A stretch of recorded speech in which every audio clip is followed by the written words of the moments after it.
नमस्कार, मैं हूं सुनील बॉबी। आप इस समय देख रहे हैं मगध संवाद। आइए जानते हैं आज की ताजा व बड़ी खबरें फटाफट। पहले शुरुआत करते हैं बिहार की ताजा व बड़ी खबरों के साथ।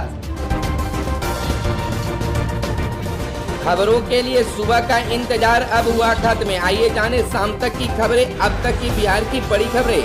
सबसे पहले बिहार के कोरोना अपडेट। बिहार में कोरोना संक्रमित मरीज 1498 नए केस मिले।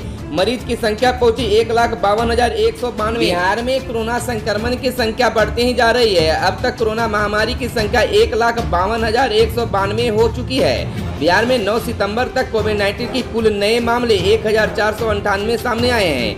बिहार में 24 घंटे में 4 लोगों की मौत हो गई है। प्रदेश में कोरोना से मरने वालों की संख्या 765 तक पहुंच गई है। राज्य में अब तक 1,34,089 लोग ठीक भी हो चुके हैं। पिछले 24 घंटे में राज्य में 1,944 संक्रमित मरीज स्वस्थ हो गए हैं और उन्हें अस्पताल से छुट्टी दे दी गई है। डॉक्टरों ने उन्हें तत्काल 7 दिनों के लिए होम क्वारंटाइन में रहने की सलाह दी है।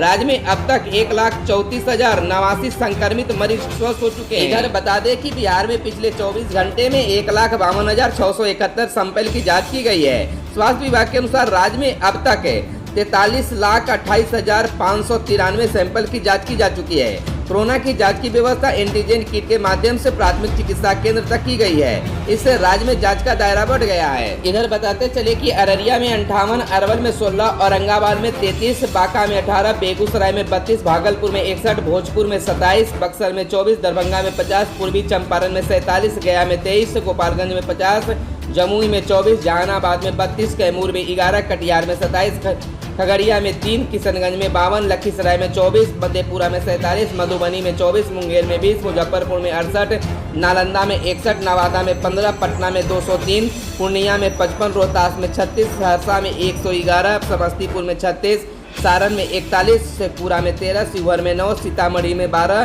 सिवान में 24, सुपौल में 41, वैशाली में 17, पश्चिमी चंपारण में 43 नए पॉजिटिव मरीजों की पहचान की गई है।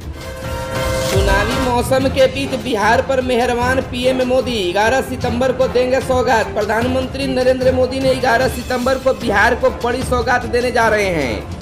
मिली जानकारी के मुताबिक पीएम इस दिन बिहार को सड़कों की सौगात देने जा रहे हैं। इसके अलावा पीएम मोदी इसी महीने के अंत तक दरभंगा एयरपोर्ट पर कमर्शियल सेवा की शुरुआत करेंगे। बता दें कि पीएम नरेंद्र मोदी बिहार के लिए 11 सितंबर को 4 सड़क परियोजना की सौगात देने जा रहे हैं। जिन सड़क परियोजनाओं में कन्हौली से रामनगर, आरा से मोहनिया, नरेंद्रपुर से पूर्णिया और रजौली से बख्तियारपुर सड़क परियोजना शामिल है। इसके अलावा सितंबर महीने के अंत तक पीएम नरेंद्र मोदी दरभंगा एयरपोर्ट पर कमर्शियल सेवा की शुरुआत करेंगे। इसके तहत दरभंगा एयरपोर्ट उड़ान परियोजना के अंतर्गत देश के अन्य हिस्सों से हवाई मार्ग के साथ जुड़ जाएगा। बिहार विधानसभा चुनाव को लेकर भाजपा ने शुरू की घोषणा पत्र बनाने की कवायद, लोगों से लेगी राय। बिहार विधानसभा के चुनावी मैदान में जाने से पहले भारतीय जनता पार्टी भाजपा ने घोषणा पत्र मैनिफेस्टो बनाने की कवायद शुरू कर दी है। इसके लिए जनसंवाद कर लोगों की राय ली जाएगी तथा उस पर विचार का एजेंडा तैयार किया जाएगा। मंगलवार को भाजपा की मैनिफेस्टो कमेटी ने बैठक कर इस पर चर्चा की। एजेंडों को मूर्त रूप देने के लिए मैनिफेस्टो कमेटी के प्रमुख कृषि मंत्री डॉक्टर प्रेम कुमार ने बैठक की। प्रदेश भाजपा अध्यक्ष डॉक्टर संजय जायसवाल ने समिति को अपना मार्गदर्शन दिया। कहा कि मैनिफेस्टो में जन भागीदारी सुनिश्चित की जानी चाहिए। कृषि मंत्री ने कहा कि मैनिफेस्टो में आत्मनिर्भर बिहार पर जोर होगा। यह कैसे हो, इसकी परिकल्पना पर चर्चा होनी जरूरी है। शिवानंद तिवारी का आया बड़ा बयान। कहा वर्चुअल रैली में नीतीश का भाषण उबाऊ रहा, सोते नजर आए ललन सिंह। राजद उपाध्यक्ष शिवानंद तिवारी ने कहा है कि सोमवार को वर्चुअल रैली में मुख्यमंत्री नीतीश कुमार के भाषण में कोई मौलिकता नहीं थी। जब उनके प्रतिद्वंदी नरेंद्र मोदी हुआ करते थे तब 2014-15 में उनका भाषण 15-20 मिनटों का हुआ करता था, लेकिन आजकल सीएम का भाषण लंबा और उबाऊ हो गया है। सोमवार को वर्चुअल रैली में उन्होंने 2 घंटा 53 मिनट तक भाषण दिया। आरोप लगाया कि ललन सिंह मंच पर सोते नजर आए। उन्होंने कहा कि सीएम जब बोल रहे थे तो उनके सामने नरेंद्र मोदी नहीं बल्कि तेजस्वी यादव थे। नरेंद्र मोदी के सामने तो नीतीश कुमार आत्मविश्वास से लबरेज दिखाई देते थे, लेकिन कल डगमगाए हुए लगे। दावा किया कि इस लंबे भाषण में सीएम में कभी भी आत्मविश्वास नजर नहीं आया। भाषण में वे अपने ही द्वारा स्थापित मर्यादा का उल्लंघन करते हुए परिवार के अंदर की बातों को ही उजागर कर रहे थे। कंपटीशन साहेब बा परिवार गईले झर जी, नौकरी ना मिलल बीतल आधा उमर जी, कहीं आके बदला चुकावत रउआ बानी जी। बिहार के लिए एक अच्छी खबर, प्लाज्मा थेरेपी से 65% कोरोना संक्रमित मरीज हुए स्वस्थ। बिहार में प्लाज्मा थेरेपी से इलाज किए गए 65% कोरोना संक्रमित मरीज स्वस्थ हो गए हैं। पटना एम्स में अब तक 260 लोगों ने प्लाज्मा दान किया। इससे प्राप्त प्लाज्मा के माध्यम से 170 संक्रमित मरीजों का इलाज किया गया। इनमें से 110 संक्रमित स्वस्थ हो गए, जो कुल मरीज का करीब 65% है। एम्स के प्रवक्ता डॉक्टर संजीव कुमार ने के अनुसार मॉडरेट संक्रमितों में प्लाज्मा थेरेपी का 100% बेहतर प्रभाव रहा, जबकि मॉडरेट सीवियर मरीजों में इसका प्रभाव कम पाया गया और प्लाज्मा थेरेपी के बावजूद मरीज का जीवन बचा पाना मुश्किल हो गया। उन्होंने बताया कि एम्स में अभी 30 गंभीर कोरोना संक्रमित मरीजों को प्लाज्मा थेरेपी की जरूरत है। इधर बता दें कि राज्य में 6 अस्पतालों को प्लाज्मा बैंक बनाने की अनुमति स्वास्थ्य विभाग ने दी है। इनमें पटना एम्स, इंदिरा गांधी आयुर्विज्ञान संस्थान पटना, जयप्रभा ब्लड बैंक, पारस अस्पताल, महावीर कैंसर अस्पताल और जवाहरलाल नेहरू मेडिकल कॉलेज अस्पताल भागलपुर शामिल है। जानकारी के अनुसार प्लाज्मा थेरेपी को लेकर IGIMS पटना में अब तक 16 लोगों ने प्लाज्मा दान किया है। यहां से पटना मेडिकल कॉलेज अस्पताल और नालंदा मेडिकल कॉलेज अस्पताल को प्लाज्मा देने की अनुमति दी गई है। कंगना रनौत के समर्थन में उतरे लोग बोले, महाराष्ट्र सरकार अभिनेत्री के साथ अन्याय कर रही है। बिहार की राजधानी पटना में लोग फिल्म अभिनेत्री कंगना रनौत के समर्थन में सड़क पर उतर रहे हैं। कंगना के समर्थन में प्रदर्शन करते हुए लोगों ने आरोप लगाया कि महाराष्ट्र सरकार बॉलीवुड अभिनेत्री के साथ अन्याय कर रही है। प्रदर्शन कर रहे लोगों ने महाराष्ट्र सरकार और BMC मुर्दाबाद के नारे लगाते हुए दिखे। इस दौरान एक प्रदर्शनकारी ने कहा कि महाराष्ट्र सरकार कंगना रनौत के साथ अन्याय कर रही है। कंगना की क्या गलती है? उन्होंने सिर्फ सुशांत सिंह राजपूत के हत्यारे के बारे में बोला और न्याय मांगा। न्याय मांगना क्या कोई गुनाह है? इस बीच बुधवार को BMC ने कंगना के मुंबई स्थित कार्यालय में हुए अवैध निर्माण पर JCB चलवा दी। कंगना के वकील इसके खिलाफ हाईकोर्ट पहुँचे। अब कोर्ट ने तोड़फोड़ पर रोक लगा दी है। बता दें कि सुशांत सिंह राजपूत की मौत मामले को लेकर कंगना रनौत काफी मुखर रही है और लगातार महाराष्ट्र सरकार पर हमला बोला है।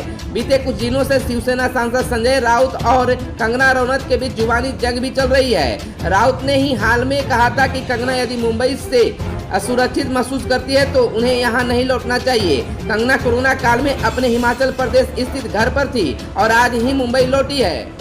वहीं अपने एक ट्वीट में कंगना रनौत ने मुंबई की तुलना पाकिस्तान के कब्जे वाले कश्मीर यानी POK से की थी। कंगना ने ट्विटर पर लिखा था कि संजय राउत ने मुझे खुलेआम धमकी दी है और मुंबई नहीं आने को कहा है। मुंबई की गलियों में आज़ादी के ब्रिटिश चित्र और अब खुली धमकी। मुंबई पाकिस्तान अधिकृत कश्मीर जैसी फीलिंग क्यों दे रहा है? 2 शिफ्ट में खुलेंगे स्कूल, सेक्शन वाइज आएंगे छात्र। अनलॉक 4 में 21 सितंबर से स्कूल में विद्यार्थी मार्गदर्शन के लिए जा सकते हैं। स्कूलों ने तैयारी शुरू कर दी है। एक दिन में 20 से अधिक छात्र नहीं बुलाए जाएंगे। ज्यादातर स्कूलों ने शेड्यूल को 2 समय में बांटा है। सुबह की शिफ्ट में 9वीं और 10वीं के छात्रों को बुलाया जाएगा। शाम की शिफ्ट यानी 2 बजे के बाद 11वीं और 12वीं के विद्यार्थी स्कूल जा सकेंगे। विद्यार्थियों को सेक्शन वाइज बुलाया जाएगा। बच्चों को मार्गदर्शन देने के लिए स्कूल द्वारा 50% शिक्षकों को बुलाया जाएगा। स्कूल खुलने के पहले चरण में 9वीं से 12वीं तक के ही छात्र केवल शिक्षकों से मिलने जा सकते हैं। कंगना का उद्धव सरकार पर तीखा हमला, बोली आज मेरा घर टूटा है, कल तुम्हारा घमंड टूटेगा। शिवसेना के नेता संजय राउत की धमकी के बावजूद भी बॉलीवुड अभिनेत्री कंगना रनौत अपने घर मुंबई पहुंच चुकी है। हालांकि वह यहां वायु श्रेणी की सुरक्षा में आई है। उन्हें कड़ी सुरक्षा के बीच मुंबई एयरपोर्ट से बाहर निकाला गया और खार स्थित उनके घर पहुंचाया गया। उनके आने से पहले ही क्वीन के ऑफिस पर तोड़क कार्रवाई हुई। मुंबई के पाली हिल में स्थित कंगना के ऑफिस पर BMC के निर्देशानुसार JCB से तोड़फोड़ की गई। BMC की कार्रवाई के बाद कंगना ने एक बार फिर महाराष्ट्र सरकार पर हमला बोला। आज कंगना सोशल मीडिया पर महाराष्ट्र सरकार के खिलाफ लगातार एक के बाद एक ट्वीट डालती रही। ताजा ट्वीट में उन्होंने एक बार फिर उद्धव ठाकरे को ललकारा है। कंगना ने ट्विटर पर 1 मिनट 8 सेकंड का एक वीडियो शेयर किया है। वीडियो में कंगना ने कहा है, उद्धव ठाकरे तुम्हें क्या लगता है कि तूने फिल्मी माफिया के साथ मिलकर मुझसे बदला ले लिया है? आज मेरा घर टूटा है, कल तेरा घमंड टूटेगा। यह वक्त का पहिया है, हमेशा एक जैसा नहीं होता। और मुझे लगता है तूने मुझ पर एक एहसान किया है, क्योंकि मुझे पता तो था कि कश्मीरी पंडितों पर क्या बीती होगी। आज मैंने महसूस किया है और आज मैं इस देश को वचन देती हूँ कि मैं अयोध्या नहीं बल्कि कश्मीर पर भी एक फिल्म बनाऊंगी। अब मैं देशवासियों को जगाऊंगी, क्योंकि मुझे पता था कि हमारे साथ होगा तो होगा, लेकिन मेरे साथ हुआ है, इसका कोई मतलब है, इसके कोई मायने हैं। उद्धव ठाकरे क्रूरता और आतंक है। अच्छा हुआ जो मेरे साथ हुआ, क्योंकि इसके कुछ मायने हैं। आज नहाय खाए के साथ व्रती लेंगी 32 घंटे निर्जला उपवास का संकल्प। आश्विन कृष्ण अष्टमी कल 10 सितंबर गुरुवार को महिलाएं संतान की दीर्घायु एवं वंश वृद्धि के लिए जीमूत वाहन जिउतिया या जितिया की पूजा कर लगभग 32 घंटे का निर्जला उपवास रखेगी। इस दिन माता लक्ष्मी और माँ दुर्गा की पूजा करने का भी विधान है। इस पावन दिवस में कुश से जीमूत वाहन की मूर्ति बनाकर पूजा करने के बाद माताएं ब्राह्मण या योग पंडित से जीमूत वाहन की कथा सुनकर उनको दक्षिणा प्रदान करेगी। अष्टमी को उपवास, नवमी को पारण।